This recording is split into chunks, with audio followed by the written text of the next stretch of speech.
Você sabia que Jesus observa as suas ofertas? Veja o que diz o texto de Marcos, capítulo 12, versículos 41 a 44. Assentado diante do gasofilácio, observava Jesus como o povo lançava ali o dinheiro. Ora, muitos ricos depositavam grandes quantias.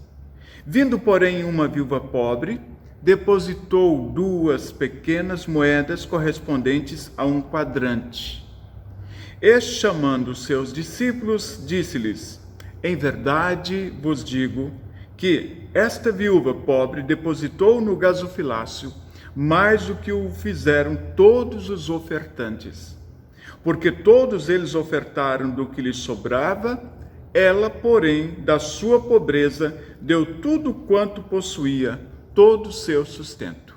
A partir desse texto, nós podemos tirar algumas conclusões no que diz respeito às ofertas. O primeiro ponto que eu quero chamar a atenção é o fato de que Jesus, de fato, observa as nossas ofertas. Jesus estava no pátio do templo e estava observando as pessoas fazerem as suas ofertas.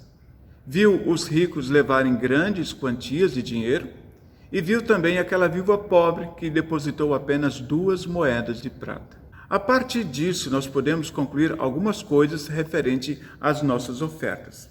Primeiro ponto que eu quero destacar é que a oferta, ela está dentro do contexto da igreja, ou seja, fora da igreja não existe oferta. Fora da igreja pode haver contribuição. Contribuição para um sindicato, contribuição para uma associação, contribuição para uma taxa.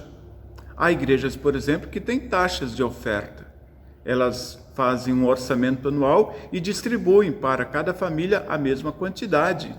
E essas famílias, então, precisam pagar a igreja. Nós não entendemos que a oferta seja um pagamento para a igreja. Por isso, fora da igreja existe uma contribuição, mas dentro da igreja existe a oferta. Isto quer significar que, quando nós usamos a expressão contribuição mensal, talvez esta expressão não seja boa. O melhor mesmo é nós usarmos a expressão a minha oferta mensal. Esta é a minha oferta mensal ao Senhor. Um outro aspecto que eu quero chamar a atenção neste vídeo é a respeito do novo momento que nós vivemos em nosso mundo, especialmente também em nosso país, quando as pessoas agora já não levam mais a sua oferta diante do altar. Elas fazem um Pix, elas fazem um depósito, fazem uma transferência bancária e já não levam mais o dinheiro ou as suas ofertas para o altar. Até que ponto isso é saudável ou não? Esta é uma pergunta que eu ainda não tenho resposta. O detalhe é que as pessoas não carregam mais muito dinheiro nos seus bolsos. Por esta razão, então, elas preferem fazer uma transferência, preferem fazer um Pix, preferem fazer uma outra forma e não carregar o dinheiro no bolso e não levar a sua oferta diante do altar. Talvez uma orientação que nós poderíamos dar a este respeito é de que você leve o seu comprovante, então, da sua transferência bancária, leve isso como oferta lá no altar e coloca isso, então, diante do altar. Esse é o primeiro aspecto que eu quero chamar a atenção. A oferta está dentro do contexto da igreja. Fora da igreja não existe oferta. Existe uma outra contribuição que não é oferta. Um outro aspecto que nos leva a refletir é de que as ofertas refletem nossas prioridades. Quais são as nossas prioridades? A razão que as pessoas têm para ofertarem mal, ofertarem pouco, não ofertarem com regularidade, ou terem dificuldades a este respeito, a sua compreensão sobre a oferta, ou talvez ofertam esporadicamente, é porque essas pessoas não têm ideias a respeito da prioridade que a oferta representa em sua vida. Colocam outras questões como sendo prioritárias. Talvez um bem que precisa ser melhorado, precisa ser comprado, uma viagem que precisa ser feita, uma prestação que precisa ser paga, e com isso, então, essas pessoas deixam as suas ofertas em segundo plano ou deixam ela de lado. O que diz a Bíblia a respeito deste assunto? Há um texto bíblico, por exemplo, lá em Provérbios, capítulo 3, 9, que diz assim: Honra ao Senhor com as primícias de toda a tua renda. Honra ao Senhor com as primícias. Primícias tem a ver com as primeiras coisas. O primeiro fruto é a primeira parte do meu salário. Por exemplo, se eu recebo no início do mês, a primeira parte que eu vou fazer, o primeiro momento que eu tenho quando eu vou à igreja, eu já levo as minhas ofertas. Se eu fizer um orçamento, a rubrica das ofertas deve estar no topo deste orçamento. Ainda há um texto de Deuteronômio, capítulo 26, versículo 2, que diz assim: tomarás das primícias de todos os frutos do solo que recolheres da terra que te dá o Senhor teu Deus, e as porás num cesto e irás ao lugar que o Senhor teu Deus escolher para ali fazer habitar o seu nome. Então veja que a palavra do Senhor ela é muito clara a este respeito. A minha oferta é a primeira parte. Então isso significa que se vamos imaginar que começa um mês e eu não fiz a minha oferta, deixei 2 ou 3 meses em atraso a minha oferta, aquilo já não é mais oferta. Se eventualmente no mês de novembro eu vou ofertar sobre o mês de abril ou mês de maio, aquilo já não é mais oferta, porque foi uma sobra ou naquela oportunidade quando eu deveria ter ofertado e não ofertei. Então aquilo é uma contribuição para amenizar a minha consciência e aí eu vou colocar a minha oferta em dia. Isso não existe. Não existe o fato de você colocar a oferta em dia. A oferta é a primícia, é o primeiro momento, quando você recebe o seu salário, quando você faz o seu plantio, você recebe a sua colheita, o valor da sua colheita, ali então você faz a sua oferta ao Senhor. Isto é primícia, isto é oferta. As demais coisas podem ser contribuições. Lembrando que Deus requer as ofertas. Não é uma coisa que a igreja inventou. Se fosse uma invenção da igreja, Jesus não faria aquela observação quanto à oferta daquela viúva e quanto àqueles ricos que lá estavam ofertando.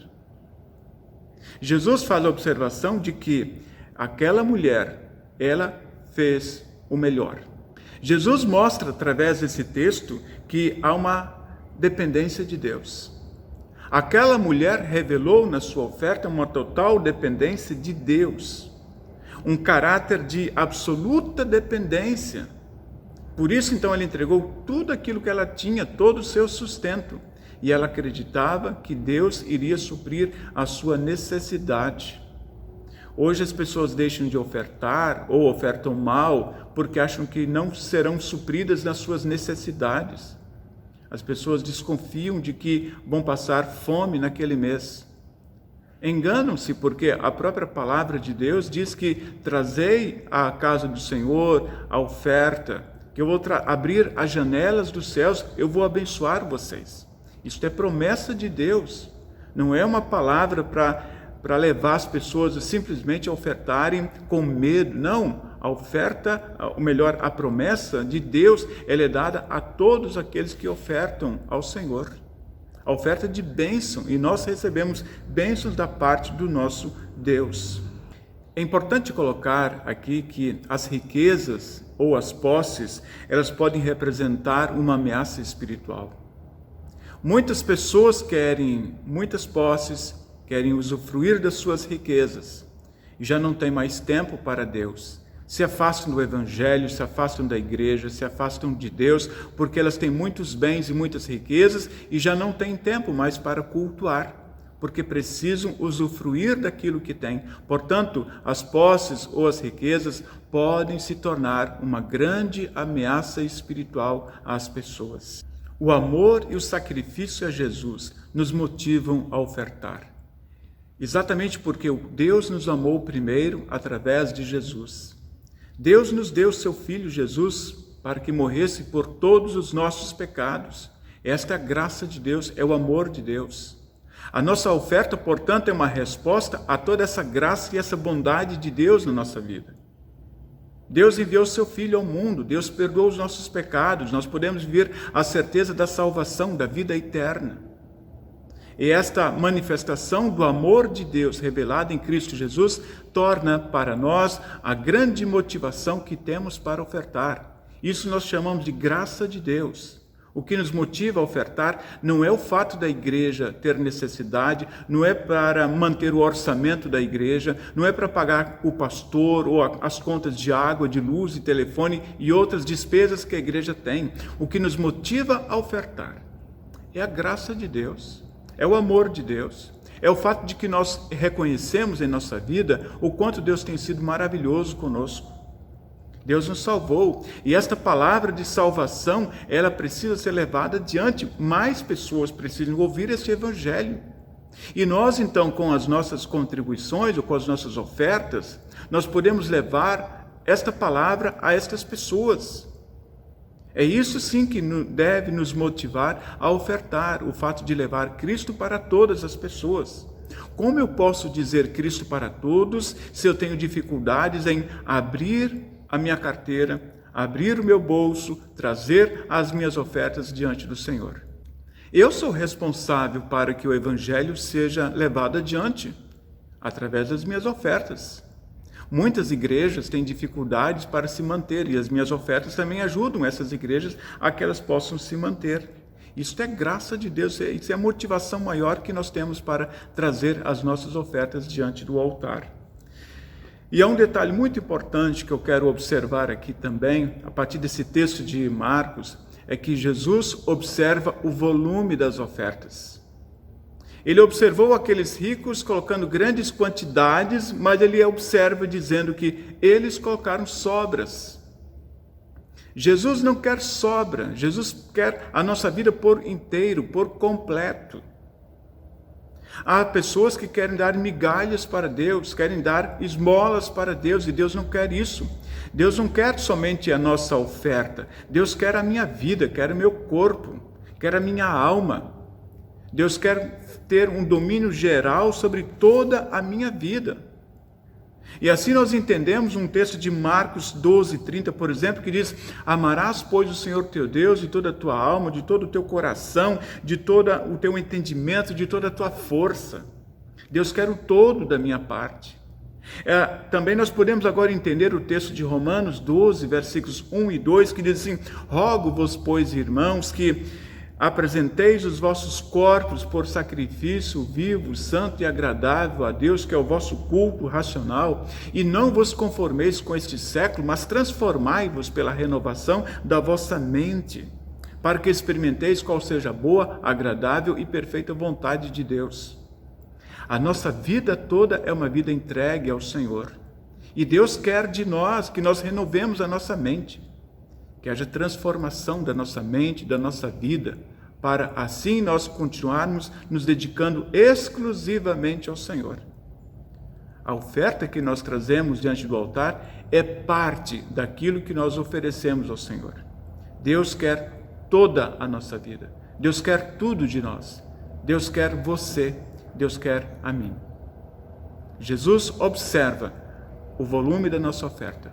Ele sabe se nós estamos entregando a nossa oferta por inteiro, se nós estamos entregando a nossa vida por inteiro, ou se nós estamos fracionando, colocando uma parte e deixando de nos dedicar conforme nós poderíamos nos dedicar ao Senhor. Deus abençoe a você na sua oferta de gratidão a Deus por todo o amor que Ele tem revelado na sua vida. Mas não apenas traga a sua oferta ao altar, entregue toda a sua vida aos cuidados de Jesus. Confia nele e tudo Ele vai fazer entre nós e a partir de nós. Deus abençoe, um grande abraço.